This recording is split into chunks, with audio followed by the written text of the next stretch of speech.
오늘 말씀 제목이 앞에 화면에 있습니다. 우리 함께 읽고 말씀 나누겠습니다. 시작. 길가에 앉은 인생에서 길 위를 걷는 인생으로 라는 제목으로 함께 말씀 나누겠습니다. 우리 오늘 또 옆에 있는 분들 축복하며 인사하겠습니다. 당신은 하나님의 기쁨입니다 라고 인사합니다. 세 분 이상 인사하겠습니다.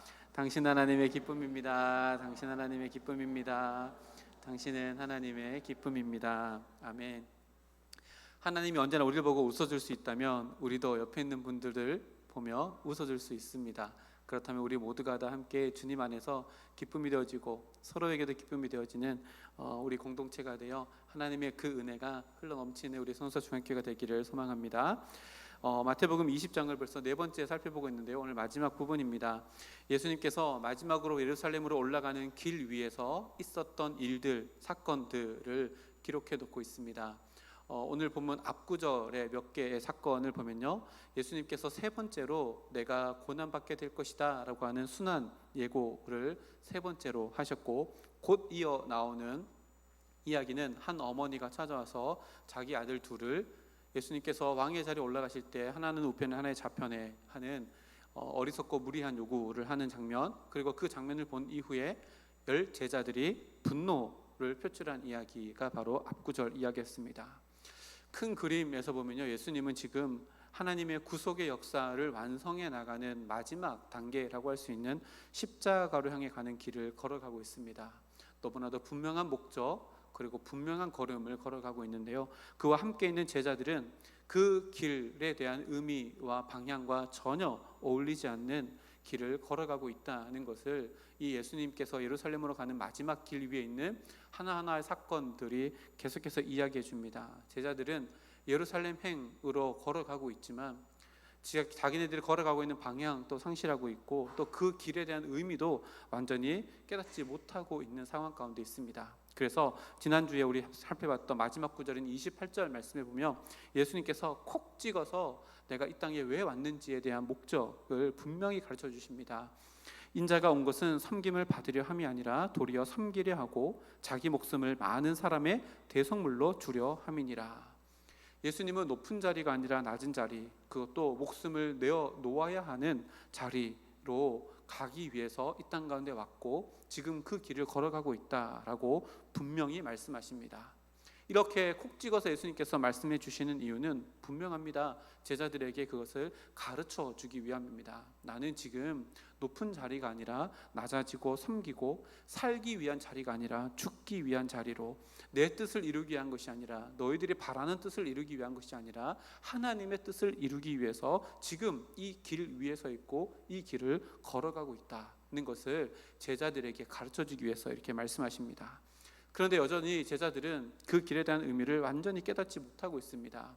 오늘 말씀에 빗대어서 표현해 보면 이렇습니다. 제자들은요, 예수님 곁에서 길 위에 있지만 눈뜬 장님처럼 예수님 곁에 있다는 것을 알게 됩니다. 제자들은요, 눈을 뜨고 있지만 보아야 할 것을 보지 못하고 깨달아야 할 것을 깨닫지 못하는 상황 가운데 있는 것이 제자들의 현실입니다. 오늘 우리가 말씀을 읽으면서 오늘 등장하는 인물을 봤잖아요. 길가에서 앉아서 구걸하는 두 맹인이 등장합니다. 이 맹인의 입장에서 보면 이 제자들이 지금 누리고 있는 것들 한번 생각해 볼까요? 제자들은요, 뜬 눈으로 예수님과 함께 예수님께서 걸어가시는 그 길 위에서 예수님과 동행하고 있습니다. 이것이요, 제자들은 얼마나 큰 복인지 알지 못하고 얼마나 감사한 은혜이며 또한 하나님께서 나에게 주시는 정말 특별한 은혜라는 것을 전혀 깨닫지 못하고 있습니다. 그런데 오늘 등장하는 이 두 맹인의 입장에서 보면요, 제자들이 지금 너무 당연하게 누리고 있는 그 모든 것들이요, 이 맹인 둘의 입장에서는요, 그들이 간절히 품어도 이룰 수 없고 가질 수 없는 소망이라는 것을 우리는 알게 되어집니다. 제자들이 지금 너무나도 당연하게 누리고 있고 그것을 감사하지 못하고 오히려 분노를 호출하며 다른 제자들보다 더 위에 올라가려고 하는 욕심으로 가득 차 있는 그 길이 이 맹인에게는요, 너무나 소중한 그리고 이루어지지 않을 것 같은 소망이었다는 것을 우리가 알게 되어집니다. 그래서요, 지금 이 맹인들에게는 제자들이 누리는 모든 것이 전부 다 너무나도 멀게만 느껴지는 소망일 뿐인데, 제자들의 입장에서 보면요, 제자들은 누군가의 간절한 소망을 그저 느끼지도 못할 정도로 평범하고 너무나도 당연한 일상으로 누리고 있다는 장면이 바로 오늘 장면이라는 것을 알게 됩니다. 우리의 삶을 돌아봅니다.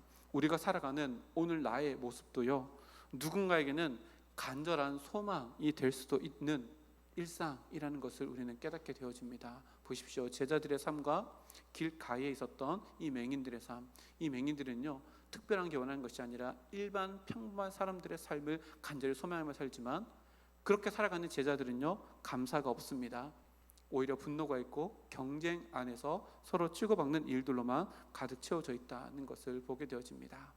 몇 년 전부터 우리에게 큰 사랑을 받고 있는 찬양이 있죠. 은혜라는 찬양입니다. 이 찬양 가사에 보면 이렇지요. 내가 누려왔던 모든 것이, 내가 지나왔던 모든 시간이, 내가 걸어왔던 모든 순간이 당연한 것 아니라 은혜였어. 모든 것이 은혜, 은혜, 은혜. 한없는 은혜, 내 삶에 당연한 것 하나도 없었던 것을 모든 것이 은혜, 은혜였어. 제자들은요, 마땅히 이렇게 고백해야 했지만 그런 삶을 살지 못했습니다. 그것이 너무나도 당연한 것처럼 여겨져서요, 이것이 하나님께서 주어지는 감사의 제목이라는 것을 전혀 알지 못했습니다. 그래서 예수님 곁에 서 있는 것만으로도 너무 행복한 순간이지만, 그 순간의 행복으로 말미암아 감사한 인생을 산 것이 아니라 예수님 밑에 있는 12제자들이 서로 높은 곳에 가려고 치고받고 불평하고 원망하는 자리로 바꿨음을 우리는 보게 되어집니다. 그런 제자들에게 예수님은 십자가로 향하여 가는 길 위에서 또다시 오늘 이 사건을 통해서, 야, 너희들 제자됨이 뭔지 아느냐 라고 하는 것을 이 두 맹인의 사건을 통해서 우리들에게 가르쳐 줍니다. 먼저 29절의 말씀 보면요, 마태는 예수님이 걸어가시는 그 길의 여정을 굉장히 상세하게 기록해 놓았는데, 여리고에서 떠나갈 때에 라고 이렇게 기록하고 있습니다. 여리고는 요단강을 건너서 오는 순례객들은 예루살렘으로 가기 위해서는 여리고라는 동네를 반드시 지나가야 합니다. 그래서 여리고는 굉장히 많은 순례객들이 왔다 갔다 하는 관문이었습니다. 평행 본문인 마가복음과 누가복음에 보면요, 이 부분을 조금 다르게 설명합니다.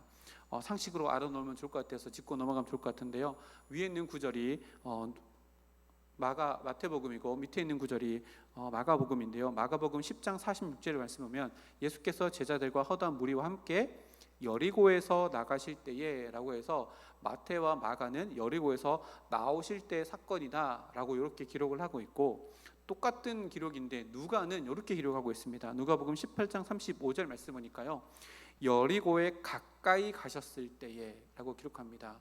마태와 마가는 여리고에서 떠나갈 때이고, 누가는 여리고에 들어올 때라고 이렇게 표현합니다. 왜 이렇게 다를까요? 사실은요, 여리고가 두 곳이기 때문에 그렇습니다. 여리고가 두 곳인데요, 앞에 사진을 보면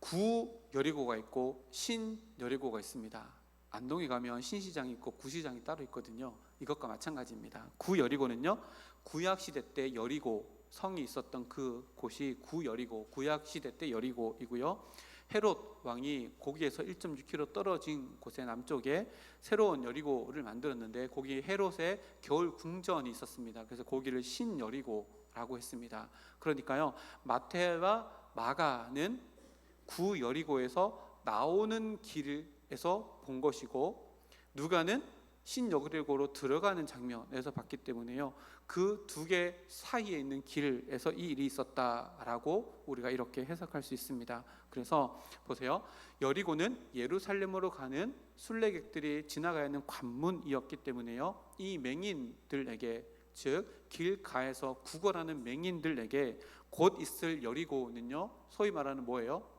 대목입니다. 대목. 네, 순례객들이 많이 지나가기 때문에 더 많은 돈을 구걸할 수 있고요, 당시에는 순례객이 지나가면서 구제하는 것은 유대인들에게 의무가 있었기 때문에요, 구제를 더 많이 받을 수 있는 대목이었습니다. 그런데 이 두 맹인은 그 대목을 잡고서 그곳에 앉아 있었는데요, 소문이 들려옵니다. 길가에 앉아 있었기 때문에요, 길을 오고 가는 순례객들이 하는 이야기들을 굉장히 많이 들을 거 아니에요. 굉장히 많은 소문들을 아마 이 길가에 있는 맹인들은 들었게 되었을 겁니다. 근데 이번에 들려오는 소문은 전혀 다른 의미의 소문이었습니다. 가슴이 쿵쾅쿵쾅 뛰는, 설레게 하는 소문이었는데요, 30절 말씀 보니까 두 맹인이 길가에 앉았다가 예수께서 지나가신다 함을 듣고 라는 소문을 듣게 됩니다. 아니, 지금까지 길가에서 왔다 갔다 하는 사람들 입으로 소문 들었던 그 놀라운 기적을 행하시며 놀라운 진리의 말씀을 선포하신 그 예수님이 지나가신단 말이야. 근데 눈에 보이지 않으니까 도대체 언제 지나가시는 거지 알 수 없는 상황 가운데 예수님의 소문을 듣습니다. 그래서 예수님이 언제 지나가는지 눈으로 볼 수 없으니까요, 어떻게 해요? 30절 이후에 말씀 보니까요, 두 사람이 길가에 앉았다가 예수께서 지나가신담을 듣고 소리질러 이르되 주여 우리를 불쌍히 여기소서 다윗의 자손이여 하니 소리를 질렀다라고 기록하는데요, 헬라 원어에 보면 조금 다른 뉘앙스입니다. 그냥 스피크 말한 게 아니라요, 영어로 보면 아나운서 같은 이렇게 공포하는 이런 느낌입니다.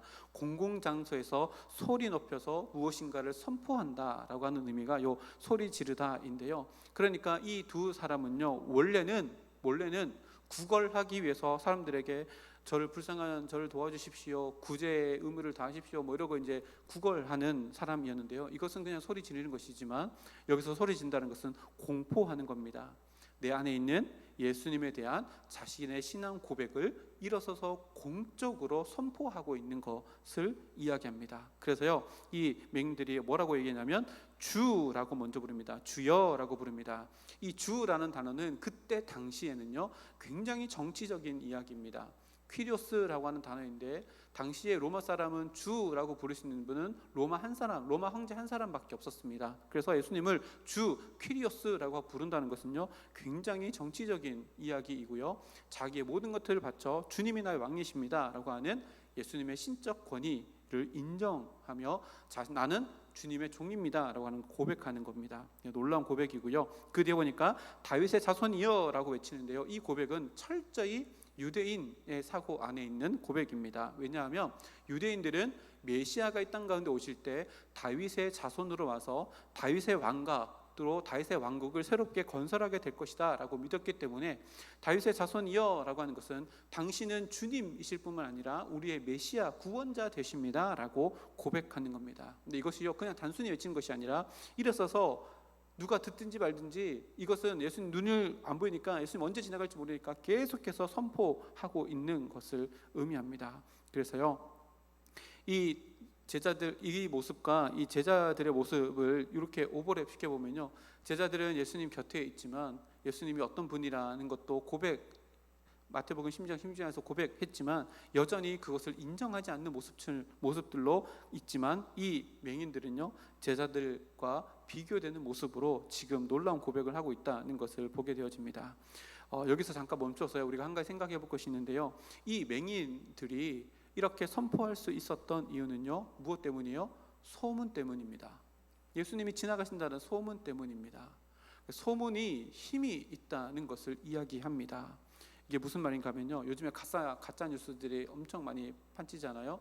사실 또 왜곡돼서 보고하는 경우도 있고, 이 뭔가 이렇게 뉴스거리들이 선동의 도구로 삼는 것들도 있는 모습들을 보여집니다. 그렇게 하는 이유가 뭘까요? 소문의 힘을 알기 때문에 그렇습니다. 근데요, 성도는요, 지혜로워야 합니다. 예수님의 소문을 선용할 수 있는 사람들이 되어야 합니다. 순례객들이 생각해 보십시오. 순례객들이 예수님이 지나간다는 것을 소문내지 않았다면 이 맹인들은 일어서서 자기의 신앙 고백을 할 수 없었을 겁니다. 전도라고 하는 것이요, 이런 것들입니다. 예수님을 진짜 소문내는 겁니다. 우리가 맛있는 걸 먹으면 맛집 소문내잖아요. 야, 거기 갔더니 이게 진짜 맛있더라, 진짜 맛있더라. 그 소문 힘을 타고 어떻게 돼요? 그 집에 가려면 줄을 막 2시간 3시간씩 서야 될지도 모릅니다. 전도라는 것은요, 내가 느끼고 있었던 가장 좋은 것, 곧 예수 그리스도를 옆에 있는 사람들에게 소문을 내고 그 사람에게도 예수님께 영향을 받을 수 있는 길을 열어주는 것. 성경에서 사도 바울이 우리는 그리스도의 편지다 라고 이야기했던 것과 일맥상통되어집니다. 또 한 가지 생각해 볼 부분은요, 우리들의 삶 가운데 길 위에 있는 인생이 아니라 길가에 있는 인생들에게 우리는 시선이 머물러 있는가 라고 하는 겁니다. 길가에 있는 인생, 유대인 당시의 길가에 그렇게 구걸하는 자들은요, 구원 밖에 있는 자들이라는 생각을 가지고 있었습니다. 그런데 소문을 통해서 그들이 예수 그리스도를 온다는 얘기를 듣게 되어지고 예수님께 대면할 수 있는 기회를 얻어졌습니다. 그렇다면 우리의 시선도 길 위에 있는 인생들, 잘 나가는 인생들이 아니라 그렇지 않는 인생들, 길가에 있는 인생들, 그리고 일어서지 못하고 앉아있는 인생들에게도 우리들의 시선이 머물러야 한다는 것을 우리들에게 또한 가르쳐줍니다. 그렇게 이 두 맹인은요, 예수님이 언제 지나가실지 모르지만 계속해서 외치기 시작합니다. 왜요? 안 보이니까요. 다윗의 자손이여 우리를 불쌍히 여기소서 라고 얼마나 크게 또 얼마나 많이 반복했는지 모르겠지만 무리들이 이게 너무 시끄러워서 31절 말씀에 무리가 꾸짖어 잠잠하라 라고 이 두 맹인의 소리 지르는 것을 입틀막, 요즘에 입을 틀어막는 거죠. 입틀막 하는 거죠. 그런데요, 멈추지 않고 소리 질러 이르되 주여 우리를 불쌍히 여소서 다윗의 자손이여 하는지라. 멈추지 않습니다. 아랑곳하지 않습니다. 생각해 보십시오. 이 두 맹인은요, 자신의 목소리와 예수님 사이에 그 어떠한 방해물도 두지 않으려고 지금 뭐 하는 거예요? 발버둥 치고 있습니다. 이게 뭘 의미할까요? 우리가 하나님과 만나며 또한 예배를 드리며 설교 말씀을 들을 때도 찬양할 때도 기도할 때도 하나님의 목소리와 나의 목소리 사이에 그 어떠한 방해도 들어오지 못하도록 우리는 어떻게 해야 돼요? 더 소리 질러서 더 내 마음 가운데 하나님의 마음이 연결되어지는 그 사이에 어떠한 장애물도 들어오지 못하도록 간절함으로 하나님께 나아가야 된다는 것을 이렇게 말씀하고 있습니다. 여기서 또 무리들을 한번 생각해 볼까요? 무리들은 왜 이렇게 주님이시라 다윗의 자손이시라 라고 하는 아름다운 신앙의 고백을 하는 이 맹인들의 행동을 못마땅하게 여기고 그것을 막았을까요?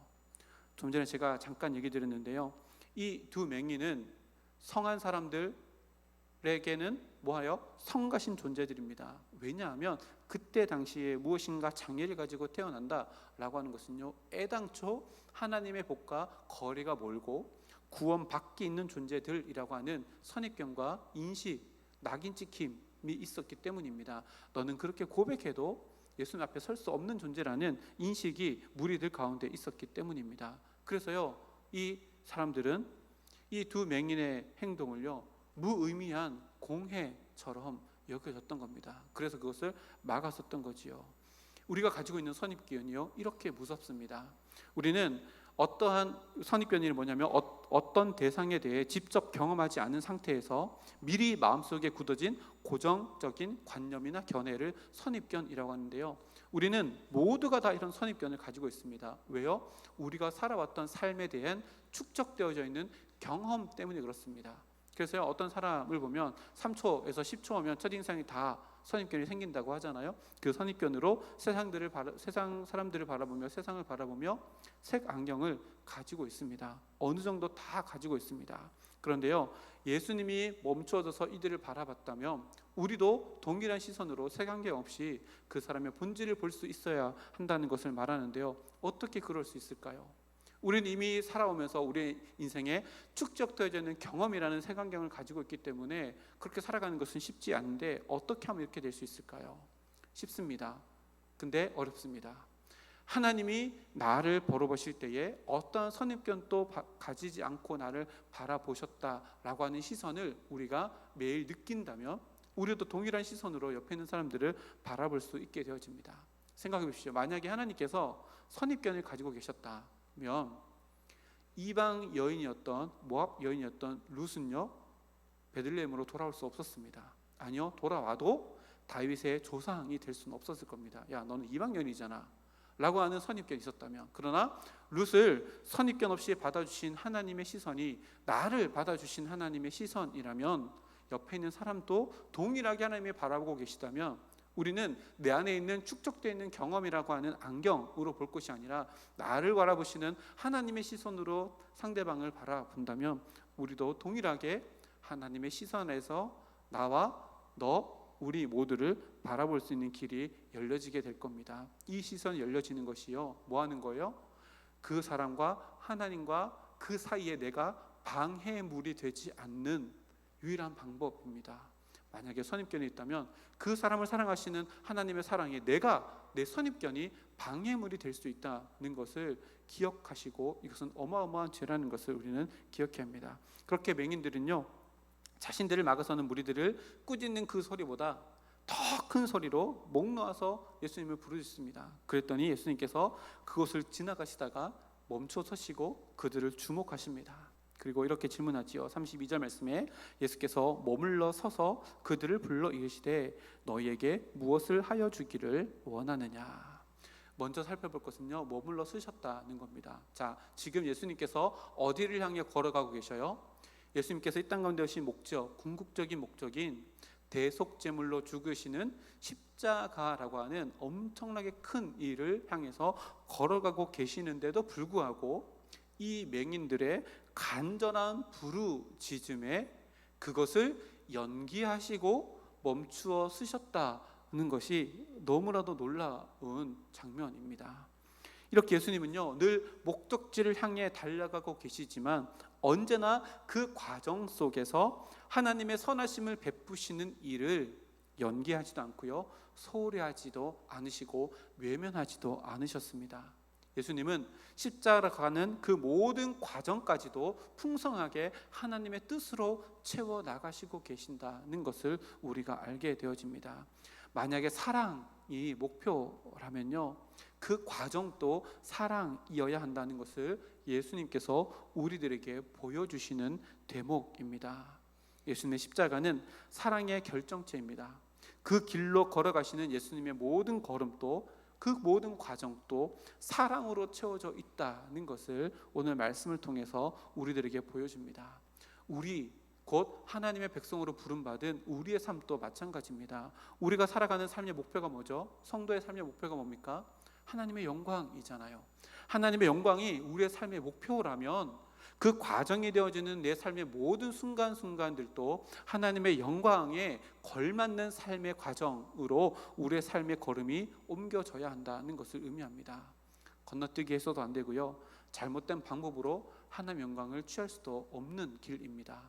모든 순간순간이 하나님의 나라를 향해 있고 하나님의 영광을 향해 있다면 오늘 나의 삶도 하나님의 질서 안에서, 하나님의 통치함 안에서 하나님의 뜻을 이뤄나가며 하나님의 영광을 나타내는 우리의 걸음이 되어야 된다. 그래서 예수님은요, 한 걸음도 이 땅 가운데서 하나님이 세상을 이처럼 사랑하사라고 하는 그 사랑과 어울리지 않는 걸음을 한 걸음도 내딛지 않으셨다는 것을 오늘 십자가라고 하는 길 중에 멈추어 서셔서 이 두 맹인에게도 하나님의 사랑을 나타내 보이시는 이것들로 우리들에게 가르쳐 줍니다. 우리가 걸어가야 되는 삶의 걸음이 어떠해야 하는지를 또한 분명히 보여줍니다. 그렇게 예수님은요, 머물러 섰습니다. 그리고 맹인들에게 묻습니다. 이 부분이요, 참 재밌습니다. 너희에게 무엇을 하여 주기를 원하느냐. 눈에 봐도 이 사람이 필요한 게 보이잖아요. 눈을 감고 있습니다. 앉아서 구걸하고 있습니다. 무엇이 필요한지 다 아는데 예수님께서 굳이 너희에게 무엇을 하여 주시기를 원하느냐라고 묻습니다. 근데 이 질문을 누구만 할 수 있을까요? 누구만 할 수 있을까요? 제가 우리 아이들에게 무엇을 하여 주기를 원하느냐라고 이렇게 하면은 가능한가요, 이게?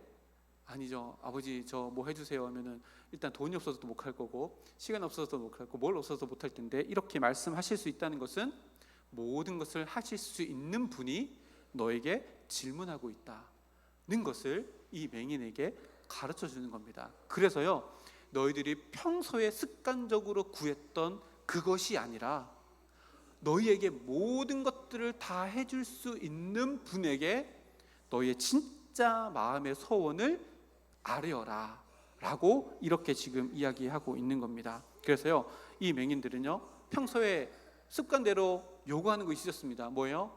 한 푼 주세요, 한 푼 주세요. 습관적으로 요구하는 거 있었습니다. 근데 너희에게 무엇을 하여 주기를 원하느냐, 다 하실 수 있는 분이 너희 앞에 있으니 너희가 습관적으로 평소에 구했던 것이 아니라 너희의 마음의 소원, 진정한 소원을 나에게 아뢰어라 라고 해서요, 깊이 있게 생각하고 33절 말씀에 이렇게 이야기합니다. 이르되 주여 우리의 눈뜨기를 원하나이다. 너무나도 간절했지만요, 누구에게도 말할 수 없는 마음의 소원이었을 겁니다. 왜요? 누구도 이 소원을 들어줄 수 없기 때문에 그렇습니다. 근데 예수님만 들어줄 수 있는 소원을, 예수님의 질문을 듣고 마음의 소원, 누구에게도 얘기하지 못했던 그 마음의 소원을 끄집어내서 예수님께 올려드립니다. 맹인의 이 소원은요, 이런 마음도 아마 담겨져 있습니다. 예수님의 기적의 이야기는요, 지나가는 사람들에게 들려지는 소문이었습니다. 야, 예수님이 이런 기적도 행하셨대, 이런 기적도 행하셨대. 여리고에서 예루살렘을 가는 길가에서 주워 들었던 이야기였습니다. 그런데 이렇게 주여 우리가 눈뜨기를 원하나이다 라고 하는 이 마음 가운데는 뭐가 있는 거예요? 이제 그 소문의 주인공이 내가 되기를 원합니다 라고 하는 고백이고, 하나님의 역사의 통로가 예수님이라면 그 예수님을 통해서 나오는 역사의 주인공이 내가 되기를 원합니다 라고 하는 간구입니다. 그래서요, 우리가 예수님께 올려드리는 기도가 어떠한가를 또 돌아보게 되는 말씀입니다. 나는 하나님의 이야기의 주인공이 되기 위해서 간구하는가, 아니면 내 이야기의 더 화려함을 위해서 하나님께 기도하는가를 한번 생각해 보자는 말씀입니다. 나의 기도 제목을 한번 돌아볼까요? 하나님만 이룰 수 있는 것을 내가 구하고 있는지, 아니면 내가 할 수 있는 것을 하나님의 능력이라는 쉬운 방법으로 이루기 위해서 나는 하나님께 간구하고 있는지를 돌아보면요, 우리의 기도가 바뀌어져 가야 될 것들이 많다는 것을 보게 되어집니다. 저도 학생 때 이런 기도 많이 했습니다. 공부는 안 하면서 하나님 시험 잘 보게 해주세요, 뭐 이런 기도 있잖아요. 내가 할 수 있는 것을 하나님의 능력 조금 빌려가지고 이루기 위한 거. 근데요, 기도의 제목들을 다 낱낱이 이렇게 다 나열해놓고 가만히 생각해 보면요, 하나님의 영광을 위한 기도 제목인가, 아니면 나의 삶을 더 풍성하게 하기 위한 기도의 제목인가, 저울질 딱 해보면요, 이 맹인들이 구했던 이 기도가 단순히 자기의 것을 풍요롭게 하기 위한 기도가 아니라 내 안에 하나님만이 하실 수 있는 역사가 내 안에 쓰여져서 하나님의 영광을 담는 인생이 되기를 원합니다 라고 하는 진지한 고백이란 것을 알게 되어지고요, 우리의 기도가 바뀌어져 나갈 수 있는 계기가 될 거라 생각되어집니다. 그렇게 이 맹인들이요, 예수님만 하실 수 있는 놀라운 기적을 소원하며 하나님 예수님께 엎드립니다. 그 모습을 보고 예수님은 마음에 공감하십니다. 34절 말씀 보니까 예수께서 불쌍히 여기사라고 이렇게 기록합니다. 불쌍히 여기사. 예수님이 이 땅 가운데 오신 것도요, 우리의 죄됨에 공감하셨고 우리와 동일시 되셔서 인간이 되셨습니다. 그 모든 것의 뿌리가 뭐예요? 세상을 이처럼 사랑하사, 사랑입니다. 불쌍히 여기는 마음입니다. 예수님의 모든 기적과 예수님의 모든 진리의 말씀의 근거가 되는 마음의 동기는요, 이 마음입니다. 불쌍히 여기사, 세상을 이처럼 사랑하시는 불쌍히 여기는 마음이 예수님의 모든 행적의 동기입니다. 그 동기의 마음을 다시금 내비치십니다.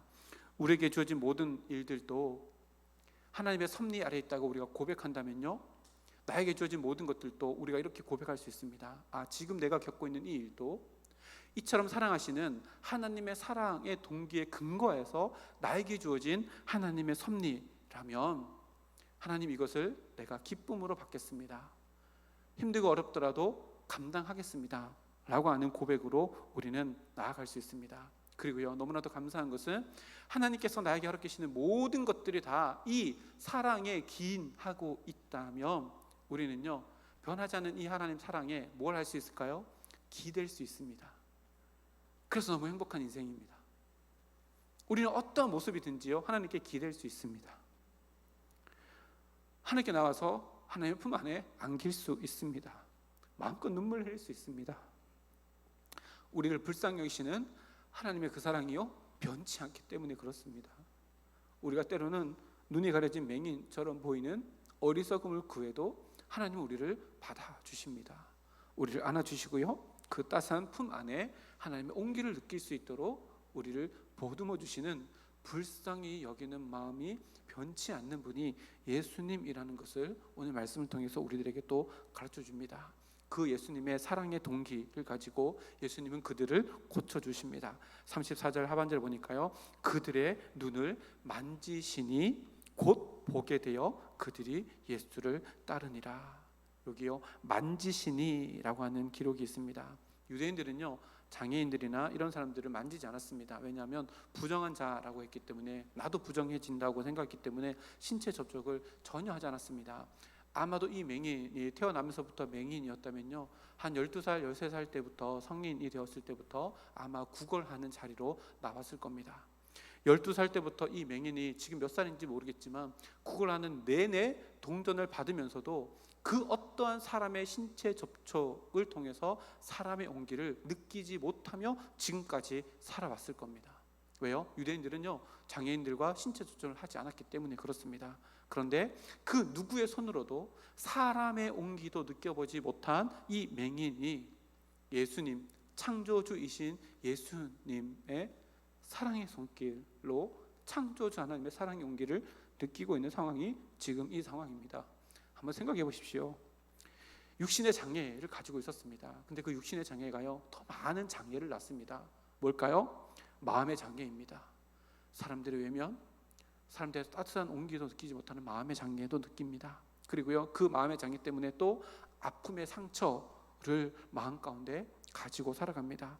그러나 그 모든 장애가요, 일시에 씻겨져 나가는 경험을 하는데, 그것이 바로 예수님의 만지심, 예수님의 온기로 말미암아 그 마음 가운데 있던 모든 장애가 다 없어지고 육신의 장애까지도 말끔하게 씻겨져 나가는 놀라운 경험을 이 두 맹인이 하게 되어집니다.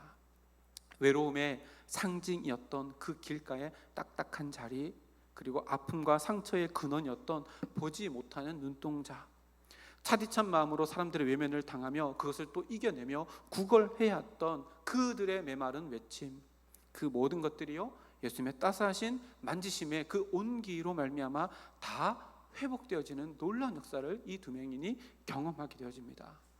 성경 읽다 보면요, 이렇게 천국 가서 간증 듣고 싶은 사람이 진짜 많습니다. 이 두 맹인을 꼭 만나가지고요, 그때 마음에 어떤 정률이 있었는지 이런 거 막 간증 듣고 싶어요. 어떤 마음이, 어떤 변화가 있었고, 이런 것들이 막, 물론 천국 가면 그것보다 더한 감격이 있겠지만요, 어쨌든 이런 모습들로 이 사람이 변화되었습니다. 우리에게도요, 주어진 삶이 있습니다. 영의 눈을 열어서 나의 삶을 살펴볼 수 있는 계기가 되었으면 좋겠습니다. 예수님의 따스한 온기에 만지심이 필요한 곳이 내 삶 가운데는 없는가?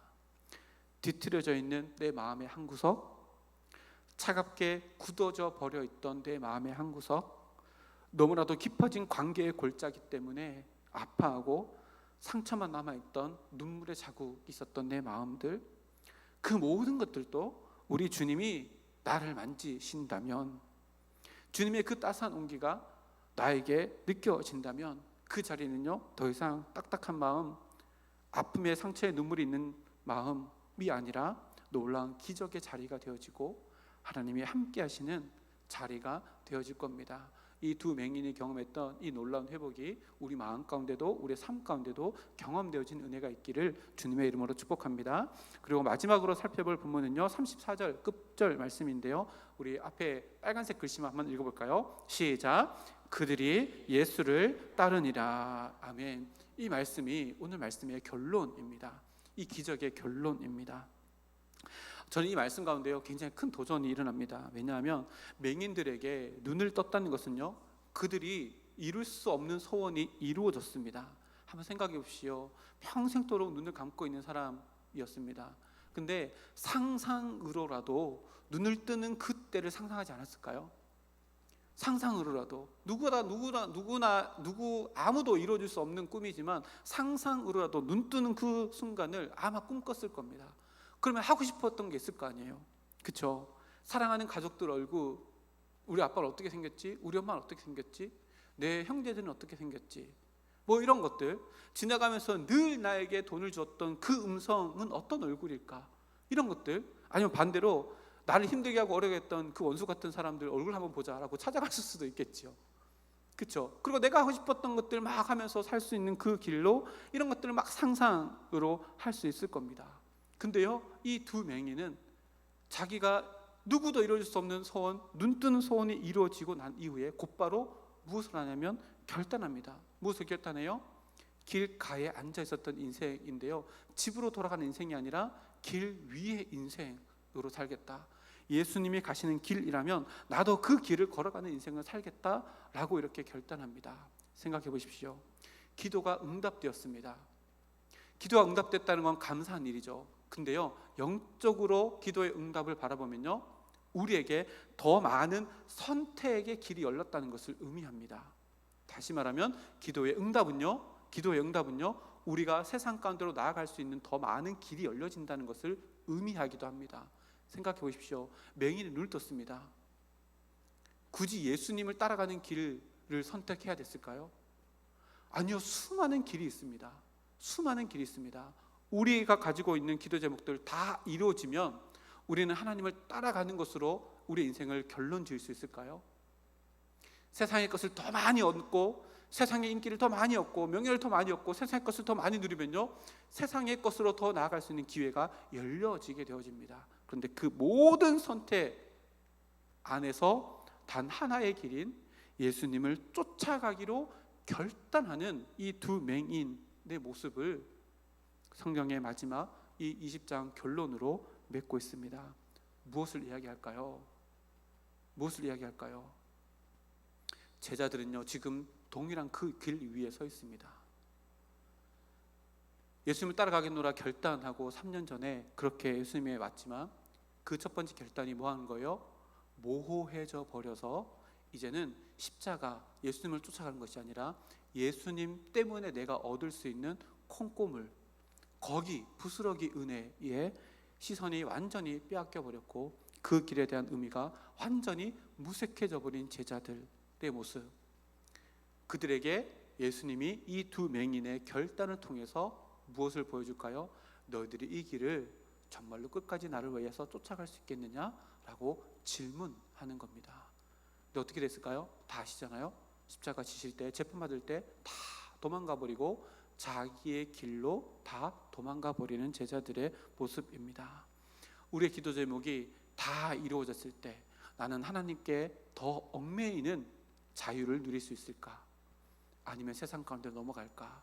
더 깊이 있게 생각해 볼 수 있는 대목이 바로 이 대목입니다. 이 맹인들은요, 기도의 응답을 받고 선택한 자리가 어떤 자리예요? 예수님과 더 가까이 할 수 있는 자리를 선택했습니다. 우리의 기도의 응답도요, 이런 결론이 맺어지는 우리들의 삶이 되기를 주님의 이름으로 축복합니다. 기도 응답 다 됐을 때요, 간증들 들어보면 다 아시잖아요. 이제 좀 있으면 11월 달에 우리 21일 동안 단일 기도할 텐데 간증들만 하잖아요. 근데 그 간증들의 대부분의 사람들, 또 많은 사람들의 간증이요, 그런 겁니다. 하나님께서 나에게 복 주셔가지고 막 하다 보니까 하나님과 뭐 하는 거예요? 점점 멀어지는 거예요. 기도가 응답이 됐는데 하나님과 멀어지는 겁니다.